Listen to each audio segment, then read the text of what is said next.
So today we'll be continuing to take a look at an alternate scenario of AdizzPro's Wicso. In the last episode we saw a lot of things happen. We saw the partitioning of Galicia and the partition of Bangladesh. Also we saw a war in Arabia and furthermore one in South America with Brazil annexing Green Ecuador. But at the end of the last video we saw the start of World War IV with the Parallelogram Alliance and the Square Alliance going to war, and this starts the ideological war that is World War IV. So let's get straight into this video.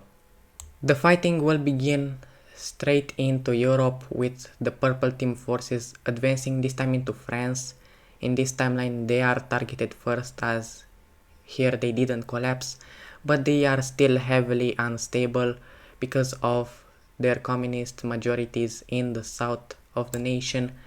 And in the last episode we saw France and the Dutch getting some new allies here with the Parallelogram Alliance with the new fascist order, so we see Rome starting to invade into Andalusia, and their forces for now are absolutely cooking as they quickly approach the Dark Sign Team's capital, which is around here. And Rome will make strides to capture the said capital, but for now they will be unsuccessful. On the Dutch front we see Rome having a lot of success, but this success will be very quickly stopped by one, the Alp Mountains, and second of all, the Dutch actually being very prepared in this timeline for this war. We'll see Rome starting to advance in here with the help from the Farmers Union, which will now make its move. The Farmers Union will quickly send their armies here into the Hungarian territories that once used to be theirs after World War II, and now they are determined to retake them and to reconquer their once lost lands, meeting with the Roman claims and having a lot of success in the Dutch team. Now Poland will send its armies, but they will be heavily unsuccessful due to their army incompetence, and their advancements will be stopped very quickly. As for Norway, they are in an interesting spot. They could either go towards the Dutch capital and kick them out of the war, or they could go towards Poland and cut the Dutch access from the sea. But the Dutch losing their access to the Baltic Sea wouldn't really help Norway at all, because it's not like the Dutch is being supplied through here. They are supplied and they have all their allies here in Western Europe with France, Andalusia, and then in Africa with the entire Parallelogram Alliance. So let's just say that the Dutch losing the Baltic Sea wouldn't really help Norway. But due to the incompetence of one of Norway's most important military generals, they will decide to do this, and they will go straight towards Poland, hoping to cut their access from the sea, but this is where Poland is in a stalemate with the Dutch, so this won't happen for now. Why isn't it happening, you may ask? Well, that's because the Dutch are just super effective against Poland, and Poland will immediately lose all of their advances into the Dutch, which will indeed also lead to the Farmers Union starting to lose a lot of their advances, but the Farmers Union is a lot more competent, so they will keep a little bit of it.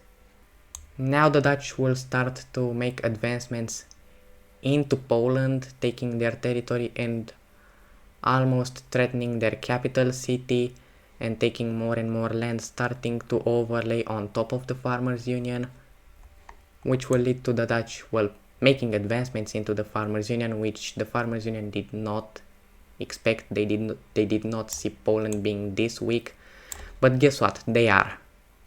The Farmers Union will lose all of their advancements into the Dutch team, and that would lead to more Dutch success because they are absolutely cooking against the Farmers Union, and the Farmers Union is also starting to lose, similar to Poland. This will also lead to the Dutch taking back their land from Norway, and that's exactly what happens. And now Rome is scratching their head. Why are my allies so useless? Not you, Farmers Union, you're cool.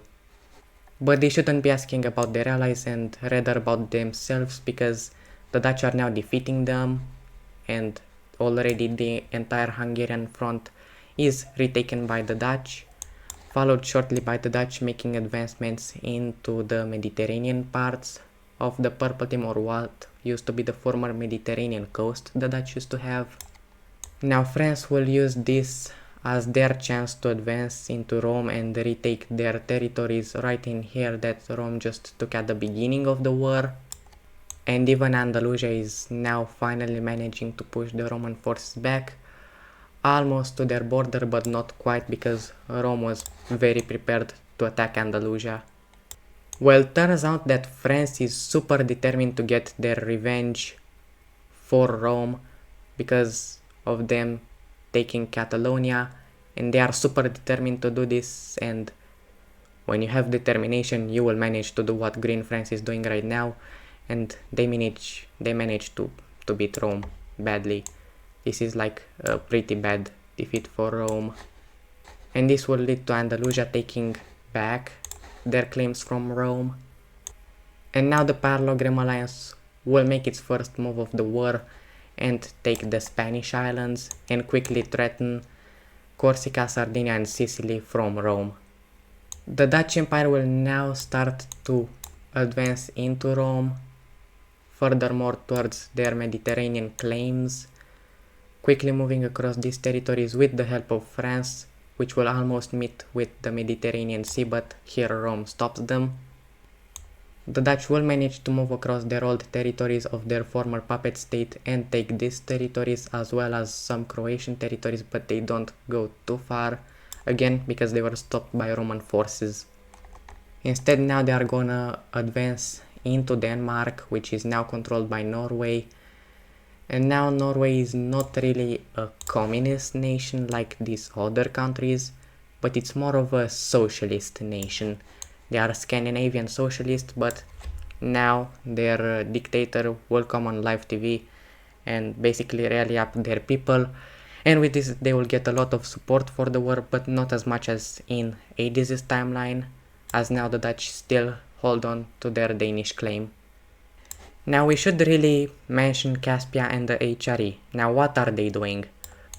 Let's remember, these three members of the HRE, including the pink one, they are fascist, while these guys are communist.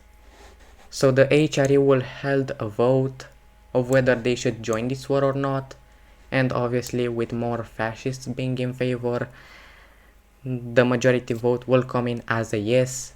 But the communists aren't really happy with this. They do not want to invade their own allies that are also communist. So basically this will cause the collapse of the HRE, and here we have the fascists from HRE invading the communists. And again, with the help of Gold Ethiopia and their planes, they will do a pretty successful bombing run on both of these nations. So successful in fact that it's actually the fascists that in this timeline do the first move by invading into the Dark Cyan Russian country, and they will move across their territory, managing to push them pretty far away, around all the way up to this. The pink team will carry their own weight, not a very big weight, but impressively much. I mean, for a country this small, it's impressive that they are advancing this much, and in fact it's actually more than these guys expected, because yeah, this is not alright. When you're fighting a country this small, you shouldn't lose this amount of land. But wait, what is this country doing? Well, my answer for you is getting absolutely clapped by the green team. The green team, I mean, they didn't have the coalition formed against them in the last episode, so this will lead to them being way stronger, and these guys fell in about 6 hours. Yeah, that feels about right. And they will even make super big advancements into the Dark Cyan Russia, taking a lot of these territories and saving the Blue Russian nation a lot of troops.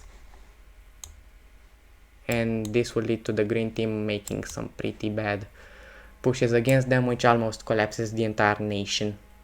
Going over to Brazil, we see that they will Anschluss the Ecuador nation, and this is a pretty shocking move. People would have just thought that maybe they would have invaded them, but no, they just straight up annexed them, and this will facilitate the next move in this war.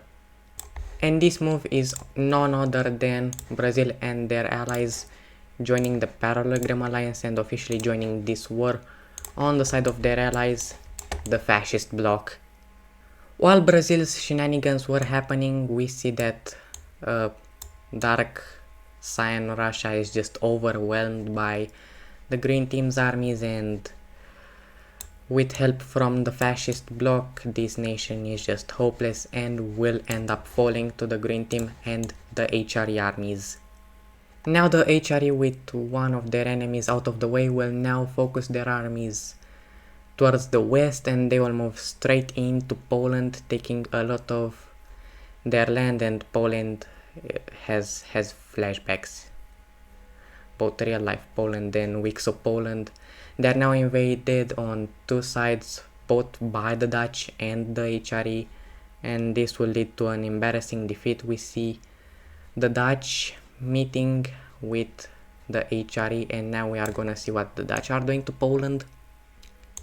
And that is Poland losing their capital in Kaliningrad, and this will lead to the official collapse of Poland.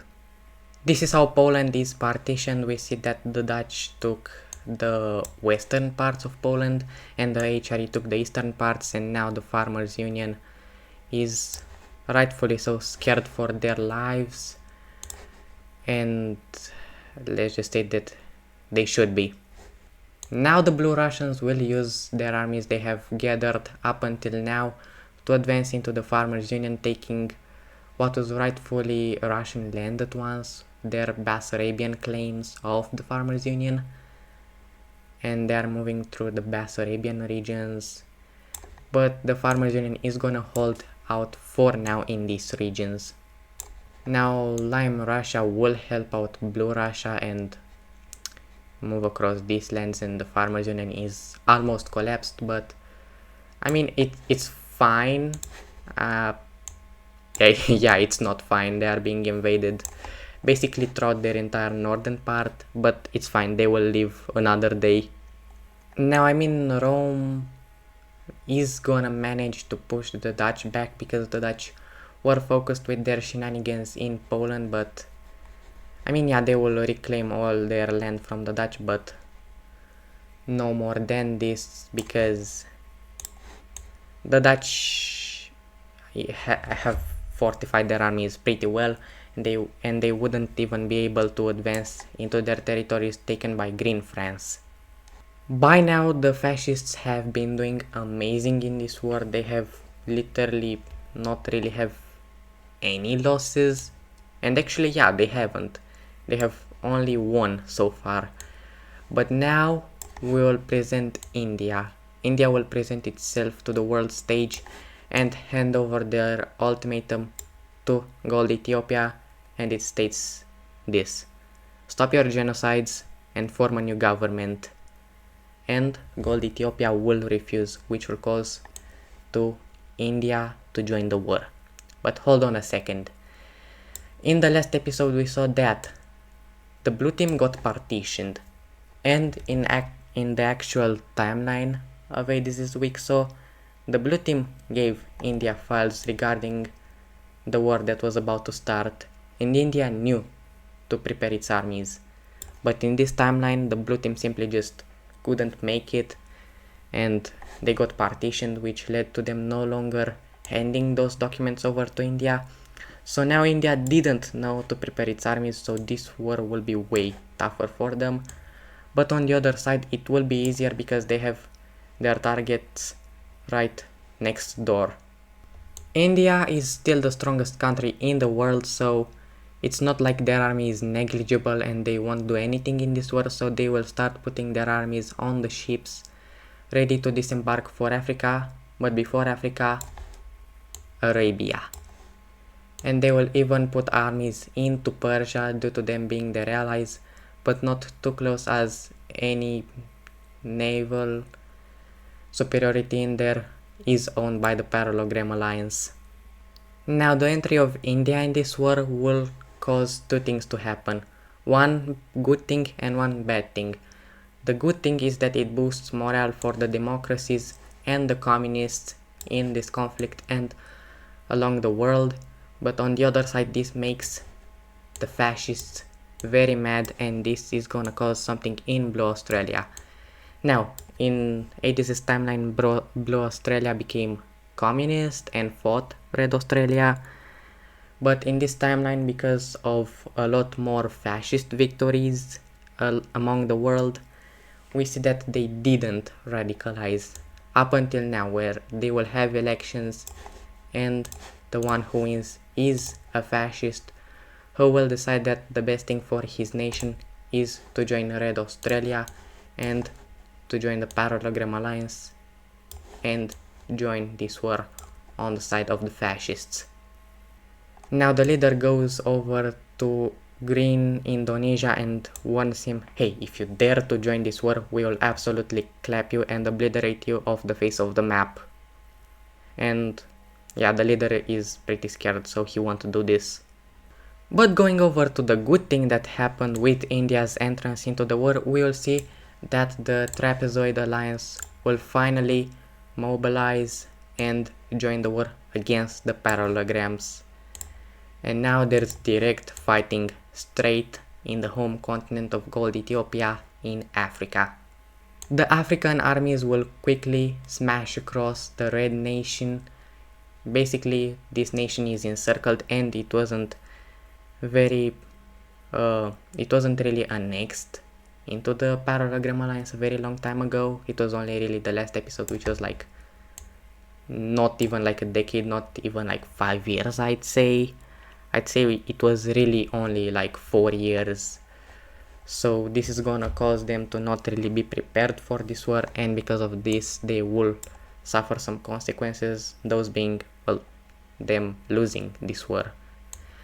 Kind of the same thing can be said about this northern nation. They also got annexed by, not annexed, but they got their government changed and they are now pro-parallelogram alliance and they are fascist and they aren't even the strongest of the nations, so yeah, this will come at some consequences.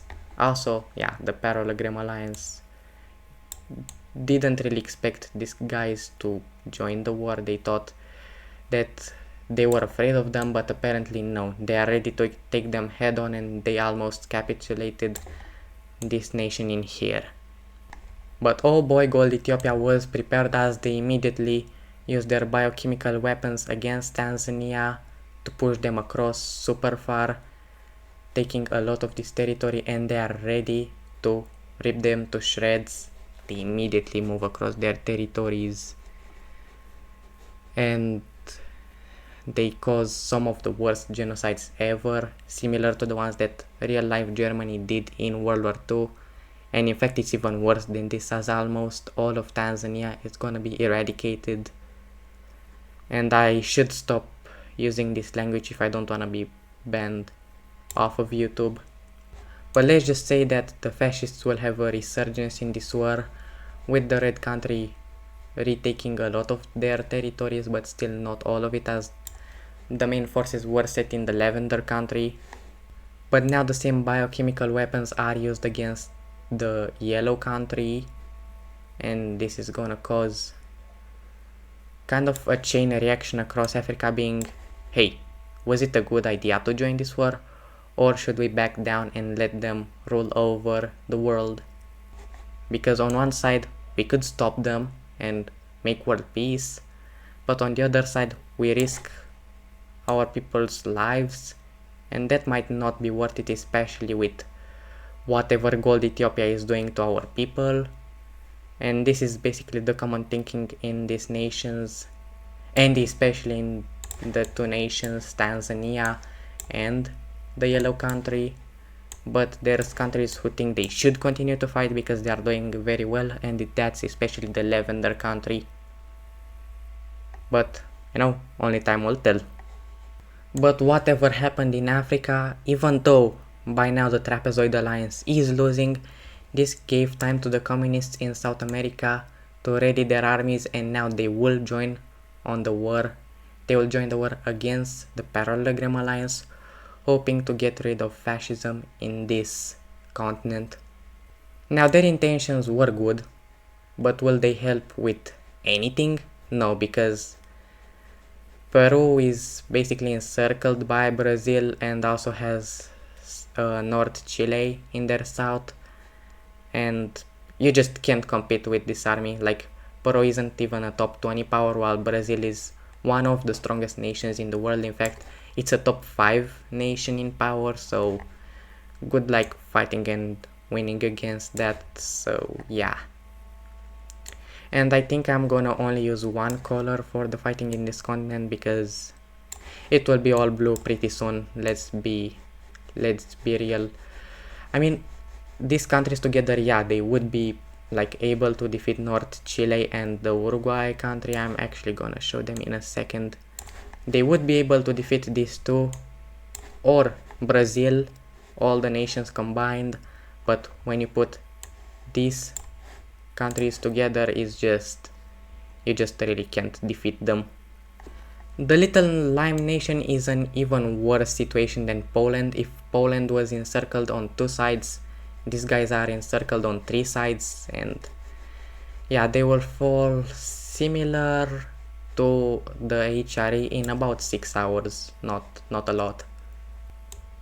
The Uruguay nation left, and they will also be targeted, and yeah, these nations maybe should have stayed out of this conflict, because war is really not on their side. It seems like really they can't be winning. They'll do a super small push into the Argentinian country. I'm not sure how they did that, but let's just say that that doesn't last very long. And then the entire northern part falls, and they will try to surrender, but you know, no, the fascists really don't care. They just went in and ended everybody. Let's just say that they just poofed away. South Chile next, they are the next target, and I've been saying the same thing, but these countries really aren't strong. And when you add the fact that they are communist, which really usually doesn't help your economy at all, will lead to you not winning. And I'm gonna say this, yes, this is happening over quite a while. It's not really happening all at once. This was like, I'm gonna say that this was happening also during the fighting in Africa, about 2 weeks after the fighting in Africa started. Also this one in South America, and I'm gonna tell you in a while when we actually get to the same point. And that's about here 1 day before South Chile surrenders. This is when we get to this point in Africa, with Gold Ethiopia doing whatever it does.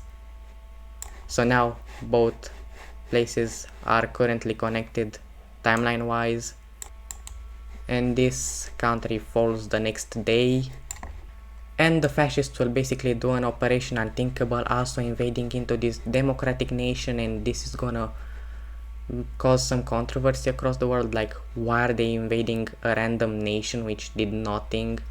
They didn't even declare war on them, they didn't even have tensions.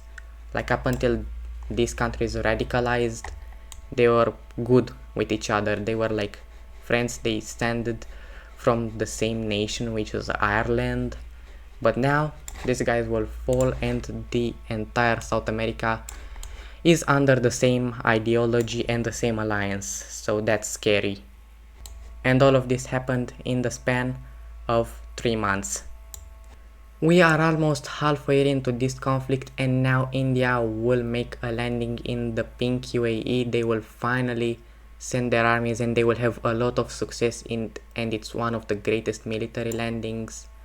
An even better one is made in Qatar, and this nation is almost crippled, and the parallelogram alliance, while they were distracted with Africa, India managed to build up their armies, and now we see that India really deserves its title of the strongest country in the world. And maybe, just maybe, an even stronger nation than the former old empire that used to rule over these areas, and that's maybe what they would be able to form. But 6 months after the beginning, we'll have an event that will change the world. One event that will change the balance of power between fascism and communism. One event that could even spell defeat for one side of the war. And now comes the restoration of greatness, modeled after an era of dominance from a long ago, striving to reclaim and elaborate the past.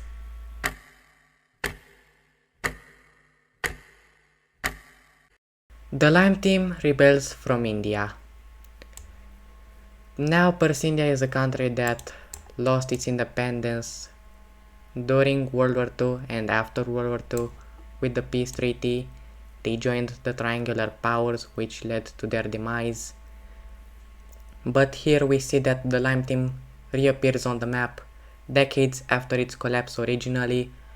Funded from foreign operatives, it reappeared with a severe sense of nationality, which despises the Indian government, and now the past has come back to the present. The Lime Team rebels will quickly move across the Indian territories, taking back what was rightfully their land and uniting all of their enclaves under one, and now India is in a lot of trouble. Now Indian forces that were sent to invade will now have to revert course to protect the motherland. But hold on a second, this thing didn't originally originate in India. Persia also sees Persian rebels happening, and quickly they will move right through Persian land.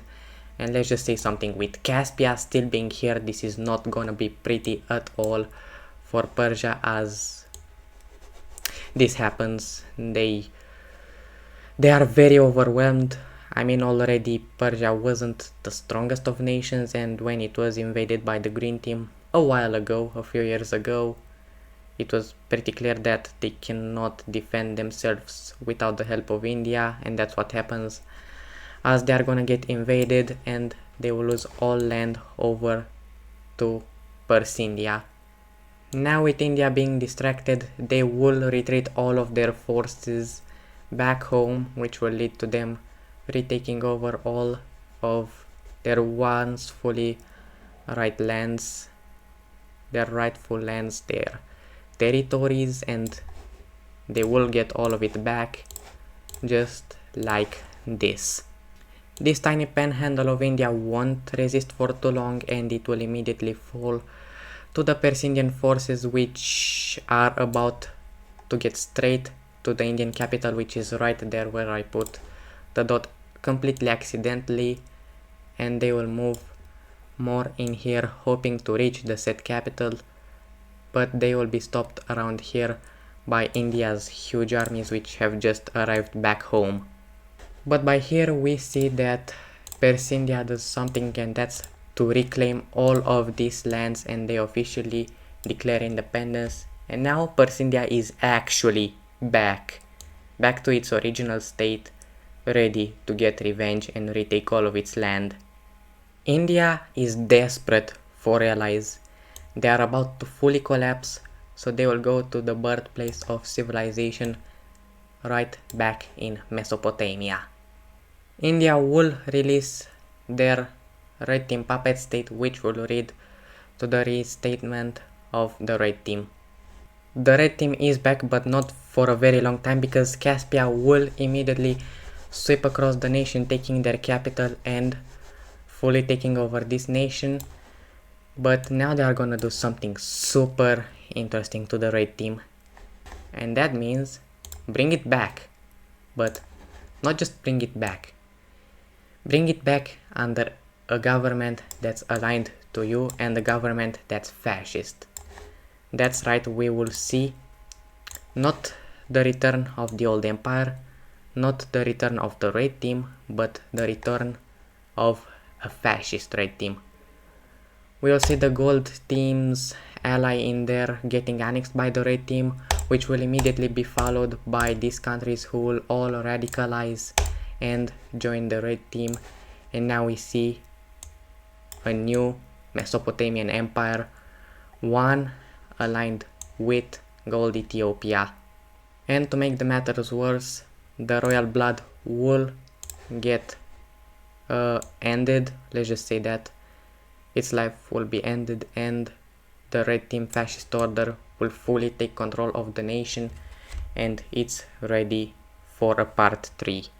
But it's an unfortunate part 3 due to who they are allied with and who they associate with. Also, they are working with their biggest enemy, but at what cost? This will further be solidified by Palestine and Caucasia joining. Also, the HRE, all Imperial nation, will also get annexed. Also annexed will be these nations, and also Crete will be forced back into the parallelogram alliance, right where they belonged, but they were abandoned by their own allies. But now they are here for revenge, both Crete and the red team. Going back to Europe, we see the red team armies alongside the HRE, their old allies in Russia. They will manage to take out Ukraine, and now the Farmers Union is about to get clapped. But I'd like to mention the fact that the Farmers Union and the red team, no, they are not fighting, they are just this close, but it's for nothing because they aren't even gonna protect each other, they are still on opposite sides. And this is gonna lead to the HRE making a lot of pushbacks against the Farmers Union, separating them into 2 pieces, and all their coast gets taken, followed by them going and taking the capital of the Farmers Union. The Dutch Empire will sweep across the nation, taking the lands that they wish to get in the peace treaty, and shortly enough we'll see the Farmers Union fully getting picked apart by all of its neighbors and rightfully so enemies, and now the Farmers Union is gone. Unfortunate day, I know. Going back to Africa, we haven't talked about this place, but we will have a massive resurgence for the Democrats. Mainly the fascists have targeted the communists at this point, so this will lead to the democracies making a resurgence. Yeah, the fascists have basically been only focusing on the communists, and especially India with the Persian rebels, which they are still dealing with, so this is gonna lead to them managing to actually fight back against Gold Ethiopia. Same with the yellow country, which is super, well, surprising. That's like a super huge day for them. That's one of the greatest defeats of Gold Ethiopia, and this is gonna lead to even more advancements into the red country, but not as successful as the first time. But granted, the Trapezoid Alliance has done a very great resurgence. But unfortunately for them, yeah, they will lose a bit of their advances in here, but it's not a lot. So honestly, yeah, shout out to the democracies. We are gonna pay back a visit into Europe, and if you are a Norwegian, you are gonna hate me, but Norway has had a complete disaster in their army, and they just got pushed all the way out of Denmark. And now the Norwegian population is super against the war, and in fact they even lose their big fortress that Russia captured in World War III. And now 95% of the Norwegian population is asking for the end of this war. They are willing to give up land, they are willing to give up Denmark, which is one of their most populated places, and at this point basically a core province of Norway. Just get them out of the war. So we will have a revolution happening.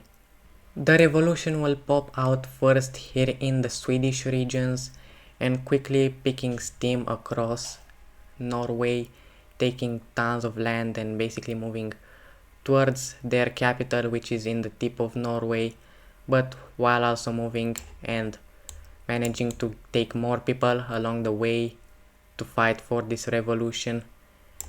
They managed to intersect in, and basically the revolutionary forces will manage to sweep across this entire area.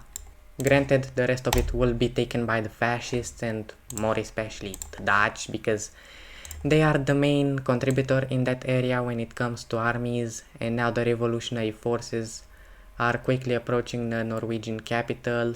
They encircle the capital area, moving across it, and basically everybody is in support of the revolutionaries. Again, 95% of the population. In the conditions that Norway isn't even the most populated of nations, and now they are at the capital, and the revolutionary forces will take the Norwegian capital, and the next day we will have Norway fully surrendering and leaving World War IV. And now, how many communists are there in Europe left and in the Square Alliance? Well, guess what? It's only one, and that's Rome. Taking another quick trip to Africa, we see basically this timeline's version of the D-Day, but this time it's a fascist victory as Red Australia lands in Madagascar and takes these two islands, ready to disembark for mainland Madagascar and then mainland Africa, ready to discombobulate this continent and fully achieve a fascist victory in it. Now we have something interesting in Asia, but the only thing I'm gonna say is that Vietnam and Korea have radicalized into fascism. And other than them, the American country also radicalized into fascism. For now, they won't do anything, so don't expect anything by them, but I'm just saying. But now we are gonna jump to the last communist that remains in Europe, and that is Rome. Poor Rome has been here since episode 1. It has been a very strong nation, a very loved one. The fan base of the Purple Team is a very dedicated one, and their population love this country, and they hate the Dutch team. They are very determined to take it down, but simply the fascists have overpowered them. They've been in a constant stalemate. They've basically since the start of the war realized that all their allies are useless. First Poland fell, then the Farmers Union, and now Norway. They are allyless, and this doesn't help them at all. They are encircled on all sides. If like we draw a circle, but if we draw a circle around Rome with all their neighbors, we see that the only nations that could help them are either Greece or Bulgaria. Bulgaria is obviously too weak, and Greece is just afraid to join this war for obvious reasons.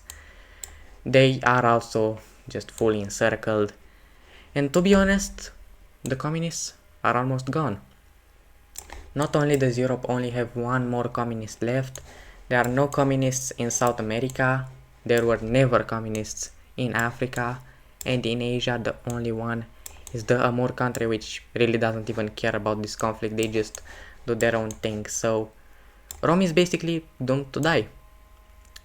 Basically the Dutch, the Green French, and basically all their neighbors, they all have fought them in the past, and they understandably so have a lot of hatred for Rome. They do not like this nation, and they wished the worst for it, and now the worst for it comes. As the nation is about to collapse, and even Green France manages to break through the front lines and take their territories, they even make a landing in Corsica. This is very bad. And also we see West Africa making a landing in Sardinia and in the south of Sicily, but Rome still manages to hold in, and now we are gonna see someone returning, a familiar face. A country that is loved by the Wicso communities. Some Wicso creators even use it to describe themselves. They even use it as a PNG. And it is here that we welcome back the Italian Union. That's right, this nation has been gone for a very long time. It fought in World War II on the side of the Triangle Alliance, the Triangular Powers. They were colonialist, but they were a very good nation. But at the end of the day, they got defeated. They lost their colonies and they lost their nation. They were split back between their two original nations, which were then picked apart by Rome. But now, similar to what happened in Persindia back in India, the past has come back to the present. The Italian Union will move down south with more rebels joining them and with Dutch and Green French forces also helping them. We see West Africa fully taking this land in Sicily, and now we are basically gonna have the fall of Rome. Rome has been here since day one. They've been one of the first Wicso nations, but it is here that they are gonna meet their demise. They are gonna be pushed back to Rome, where they are gonna have their last battle. Italian Union battalions will move from the north and from the south, hoping to encircle the Roman forces, but the Roman forces will encircle this battalion and take it out, also followed by them pushing these guys out and even pushing them even more, and Rome has basically evacuated all their people right here into Rome. But after they have militarized their entire population and decided to put literal children on the front, this is not gonna sit well with the population, which is gonna revolt against them, leading to the Italian Union forces, also with the help from the Dutch and from Green France and all their old allies and new allies, we'll see Rome being captured, and with this we see that Rome is gone. Rome has fully fallen. Rome has fully fallen through, and Rome no longer exists. They were here on day one, but now they have fully fallen through, and now they fully collapsed, and they no longer exist. Rome is gone. Rome is a thing of the past. And with this, we see that the entire OG Square Alliance has now fully been defeated. Now the Italian Union is back. Rome is gone. The main enemy of the Dutch is gone, and now they can use all their troops to go and take down the last two enemies, India and South Africa. I mean, I'm sure there's a lot of people who are happy that the Italian Union is back. Don't get me wrong, I am. I don't like the communists. That's why I made this series in the first place. But let's just say that it's not done. There's still one communist left, but we'll check on them in a second. With the fall of the communists in Europe, and especially the fall of Rome, which had a super negative impact on the world, and not really the world, but rather the democracies and the communists. But for the fascists, this is amazing news, as now basically one of the biggest communist contributors is now gone, and now the fascists only really have to worry about one ideology, the one that essentially took it all, the one that became the dominant ideology, and that's democracy. As now the entire Trapezoid Alliance loses their advancements to the Parallelogram Alliance, and now we are gonna see a stalemate happening. It's one of the worst stalemates that has ever happened in a war. You know, an even worse stalemate? Well, I'm glad you asked, because it's the one between Persindia and India, the son versus the father, and the father is back to reclaim everything. They are gonna move through here and encircle this part, but this part is of India, this mini peninsula is super populated, so they will have a lot of trouble advancing through here. But now morale for both sides, it's at an all-time low.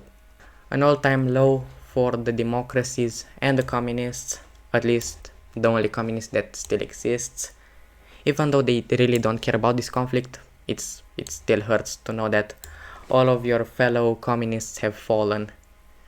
But it's them, because obviously the main contributors, the Square Alliance, and again especially Rome, they were very influential, and now they are gone. They have now been defeated, which will cause a ripple effect across the entire war and across the entire democracies and the only one communist. I don't know why I'm bringing them up, but still. And the fascists, because they feel like they have achieved everything they needed. But yet neither South Africa or India is gone, and they feel like they should get them done. And now Gold Ethiopia will go over to West Africa, and basically he will go and tell him, bro, I'm no longer gonna wait, you need to do this. You have 6 nukes and 3 nuclear submarines you got from Russia at the end of World War III. Use them. Use them on India and help us rule the world and take down the strongest country in the world and let us be the strongest. And West Africa's leader no longer feels guilty. In fact, he's gonna accept. So we now erase that beautiful number in there, and we are gonna see the nukes being dropped. 1 in the Indian Peninsula, and then the rest 5 being here in the most populated parts of India, even hitting their capital. And now India is crippled, it just got nuked. India now has all of its infrastructure destroyed, their roads, their tunnels, all that, all of their hospitals, schools, they are all gone, and now they can no longer respond to this attack, and this is gonna cause the end of India. Now Persian Indian forces will move in the Indian Peninsula and take this entire peninsula out. They will now move here from the north, sweeping across these regions of India, taking as much land as possible, and basically there's no Indian armies in the northern parts due to the Himalayan mountains, so this entire region basically succeeds over to Persia India, and now they are gonna go down, they are gonna move south, moving across these lands. We will have Persian Indian forces move more and more, taking the populated parts of India, and basically everybody here is dead. Millions of people died, and similar to what happened in Norway, almost all of the Indian population wants this war to end, and it's gonna basically be solidified when basically India loses all of its populated areas.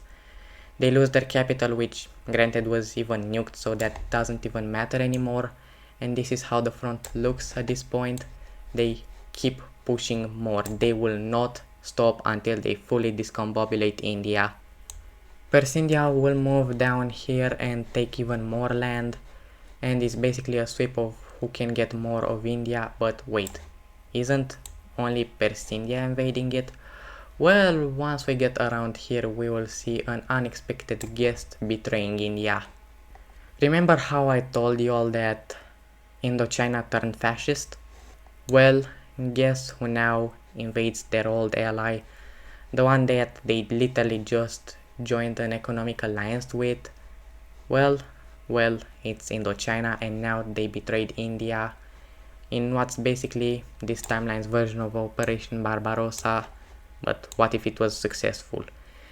They'll basically take the entire Bengal area, and now basically Indians will rise up wanting to end this war, but the government really just wants to carry on. They know what fascism entails, and they just want to keep going. But simply when you don't have the population to be there with you, rallied up, it's for nothing. They'll just rise up against you and simply overthrow you, and basically no one is gonna come to the aid of India. All their allies have left them, and basically the people want Persia India back. They know the influence it had, the power it had, and they want to relive it, but not under India, but rather the old India, and that was Persia India. And with this we are gonna see the complete fall of India. This nation has fully fallen through. The strongest nation in the world is now fully gone.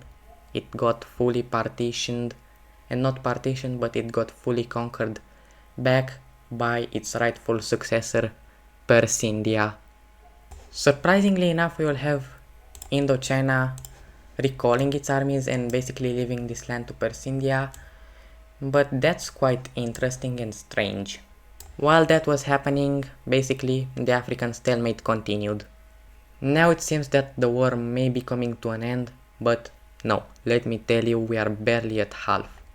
Now, Xigo, how are we already at half? I'm glad you asked, because we'll go over to Korea because we still have one more communist to take down. Korea used to be a powerhouse, but obviously that was a very long time ago. They basically lost all of their power after the civil war and the invasion by China. But now they have regathered their armies and they are ready to retake what was rightfully their land. And this is basically the theme of this war. Going back to the countries that have wronged you and reclaiming your land. This is the theme of this war, and this is what Korea also will do. They will go into the Sakhalin Island and take that. But now we are gonna have a guest, an uninvited guest, coming in and taking the rest. The Pink Amur nation will go in and clean up the rest and not really even invade it. It's more that they basically annexed this land. And this is gonna trigger Korea to invade them. They are gonna sweep across what was rightfully their land. Again, the theme of this war. They will absolutely destroy this nation and move across these territories, taking these lands from the communist nation. They'll take even more, even quicker, even faster. But while Korea was invading, we have someone that will step in. It's basically the final hope to the world and the final hope to end fascism and bring back democracy in the world and bring the world back to democracy.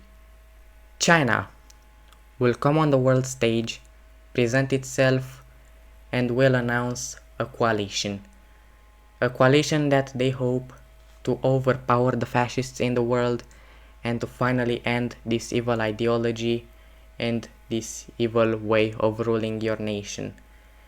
China really is super against fascism and wants it gone, even though yes, they were the ones who supplied the Persian rebels when they overall decided to side with the fascists. That was a little too much for them and they felt like no, this is just unacceptable. So they will come in and side with the Trapezoid Alliance in South Africa, and not only that, they will join the war to end fascism, but they will initiate a coalition. The coalition of the willing. The coalition of the willing will include China, Tibet, Mongolia, Orange Afghanistan, Pink Amur, all of South Africa's alliance, Mexico, the Scandinavian Socialists, Hibernia, and surprise surprise, Greece. This is a map of all the members of the coalition ranging from East Asia to South Africa to Mexico, even to some spots in Europe which up until now was basically only controlled by fascists. This coalition is aimed at stopping fascism and furthermore ending fascism, and this is their goal. Communism has fully fallen, but democracy is still here, it's still strong, and it's determined to fight till the very last country and till the very last moment. Communists might have fallen, but democracies are still strong. Democracies might be down, but they certainly aren't out. And with this we end today's video. This was the first part of Wicso Rise of Evil World War IV. In this first part we saw the communists fall, and basically this was the main part of the war with the fascists and the communists. And the next part, episode 3, will be the second part of the war with the coalition of the willing, having the fascists fight the democracies to hopefully and maybe finally achieving full victory and conquering the world. And with this we end today's video. I hope you liked it and I hope to see you in the next one. This video is probably one of the best ones I've recorded, and for sure the longest one. It's already over 1 hour, this recording. So I hope you liked it, and I'll see you in the coalition of the willing.